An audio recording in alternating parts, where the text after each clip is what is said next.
Then I thought to myself, with all the information stating that Russia and China's population is declining, I asked myself this: was the hot mic conversation between Xi and Putin just small talk?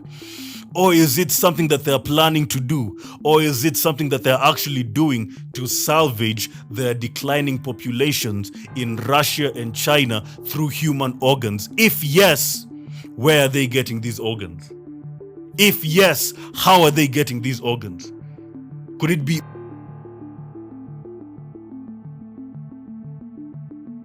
a hot mic was captured between Putin and Xi Jinping as they were having a conversation at the sidelines of a military parade in Beijing.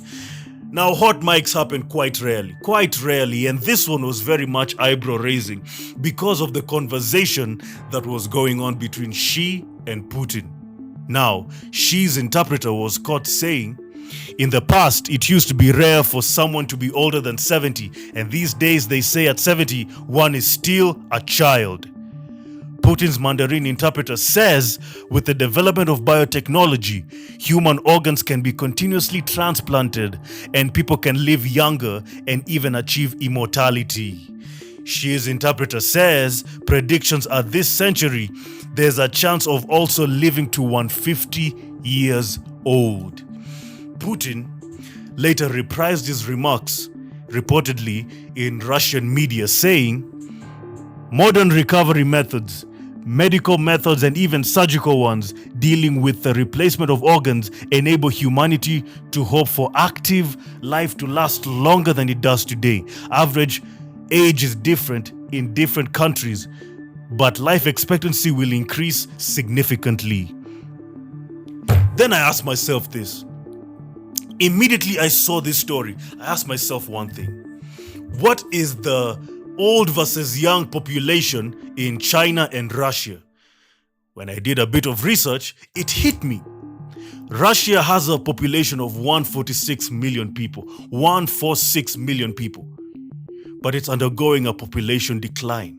According to Moscow Times article written in April 14th this year, and according to a demographer, Alexei Raksha, the first quarter of 2025 likely saw the lowest number of births since the early 1800s, with February marking the lowest monthly figure in 200 years. While deaths in January and February declined down 5.2%, the drop was not enough to offset the falling birth rate. In the first 2 months of 2025 alone, Russia experienced a natural population decline of nearly 119,000 people. Is it eyebrow-raising?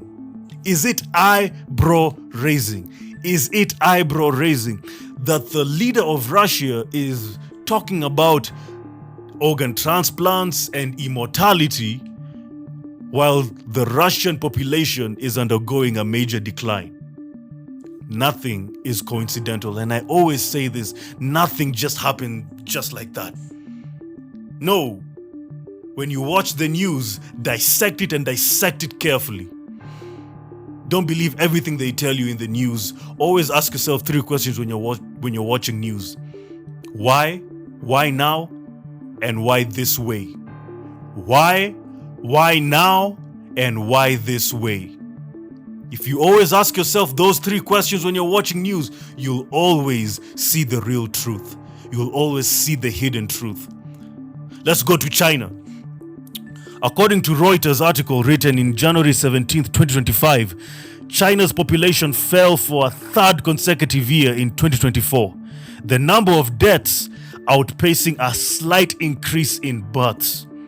The National Bureau of Statistics said the total number of people in China dropped by 1.39 million in 2024.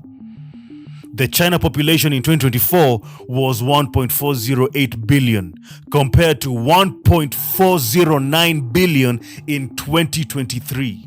Then I thought to myself, with all the information stating that Russia and China's population is declining, I asked myself this. Was the hot mic conversation between Xi and Putin just small talk?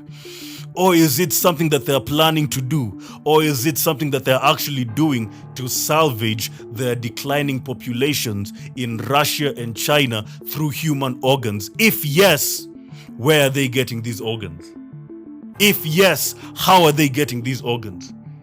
Could it be organ trafficking? I mean, according to UN Office of Drugs and Crime, trafficked organs from the black market are 5 to 10% of organ transplants performed in the world. Organ trafficking is big business. Organ trafficking is big business, ranging from $870 million to $1.7 billion annually. And normally the victims are from poor and underserved communities. In Africa, it's Egypt, Libya, South Africa, Kenya, Nigeria that are mostly affected in Africa when it comes to organ trafficking. In fact, there's a hospital here in Kenya that has been banned from conducting organ transplants. Medihill Hospital has been banned from conducting organ transplants because there's many cases of organ trafficking in that very hospital. If you watch the DW episode, you'll be able to see how these poor Kenyans are selling their kidneys to these Europeans, and they're being promised a lot of money, and after the operation they're being paid a fraction of what they agreed on. Organ trafficking is a dirty business, and it has been going on for so many years. So when it comes to this hot mic between Xi and Putin, was it just small talk, or is it something that is actually happening, or is it something that they're planning to do to salvage their population decline, both in Russia and China through human organs? If yes, how and where are they getting these organs? Are they coming from Africa? If yes, why and how? Is it organ trafficking? If yes, why and how? And I always tell you guys, whenever you're watching something in the news or when you're reading something in the news article, please ask yourself 3 questions. Why? Why now? Why this way?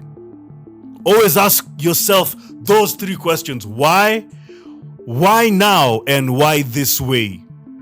If you ask yourself those 3 questions, if you always question everything you see in the news, you'll be able to see the real hidden truth every time. I want to urge all Africans and all the global African race to treat this hot mic situation with a lot of seriousness. Because let me tell you, there's something here. There's something here.